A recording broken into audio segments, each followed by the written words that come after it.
To Cronkite family and his CBS family, Mr. President,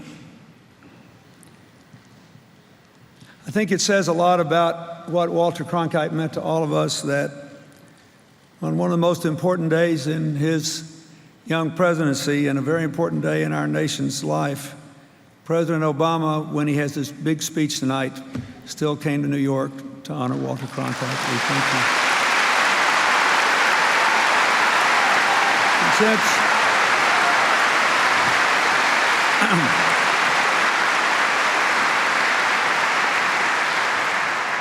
And since Walter's not doing the news anymore, it doesn't have to be quite so objective, I think I can say that he and all the rest of us wish you well tonight, and we hope you prevail.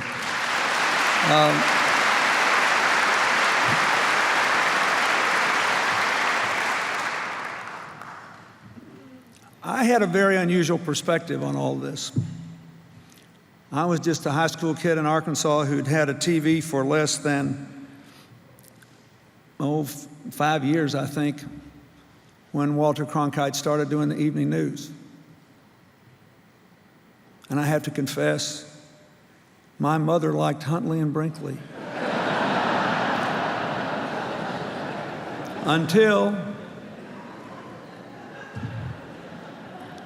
Until we kept on CBS all day long on November 22nd, 1963. And after that, we lived with Walter Cronkite. And that's all I knew. Years passed. 1981, he left. I formed some real opinions as a young student. I thought that he had the most trusted news program because he had an inquiring mind and a caring heart and a careful devotion to the facts, and because you really sensed that, in the words of his own autobiography, he had a deep aversion to group conformity. He was always looking for the story, not the storyline. And there's a big difference. But after he left CBS, I didn't think much more about it. I looked at some of his specials. And then when I became president, we were vacationing on Martha's Vineyard together. And we'd be thrown together at dinner parties or receptions or whatever. And he started talking to me about his young years before TV, and when he worked for UPI, when he, like Ronald Reagan, did third-hand radio accounts of sporting events. In Kansas City, when it was a pretty hot town, in Houston, before it was one of our great metropolises. And I just wound up being crazy about the guy for reasons that had nothing to do with all the things we're here honoring him about today. I thought he was one of the most interesting men I ever saw. And I thought a lot of his qualities that made him great in television, he came by honestly. Keep in mind, one of the most moving accounts to me in his story of his own life was dancing with his mother on her 100th birthday. And at the end of their dance, he said, I thought she was exhausted. She asked me to go get her medicine, and I came back with it, and she said, no, Walter, I wanted a martini.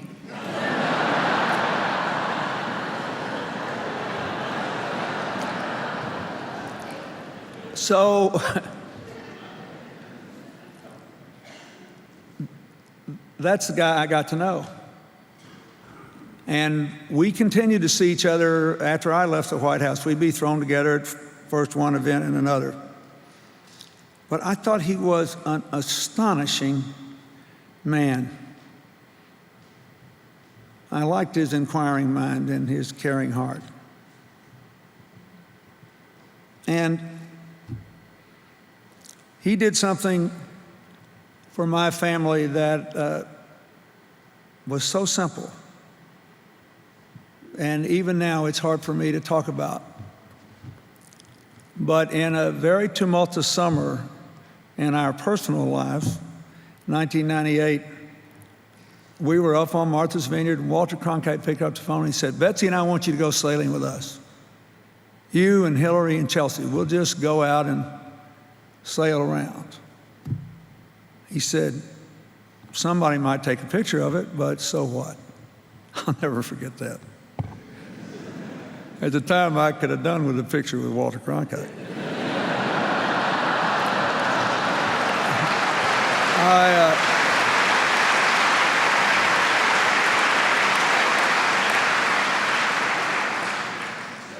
I say this because that wasn't something he had to do. He was 81 years old. He was a good man. Yes, he was a great journalist. And he lived a fascinating life, which made him long to know and to understand and to share his knowledge and understanding. He was almost painfully honest. One of the most interesting things to me about his autobiography and some personal conversations we had later about his role in trying to advance public discourse was what he thought about the limitations of television news. What he spent his whole life doing. He said, I did the best I could, but really I think people should read more newspapers. Can you imagine anybody else fisting up to that? So I'm here to say thanks to his family and to his wonderful late wife for a man who was important in all our lives, a great citizen, and a profoundly good human being. That's just the way it was. Thank you.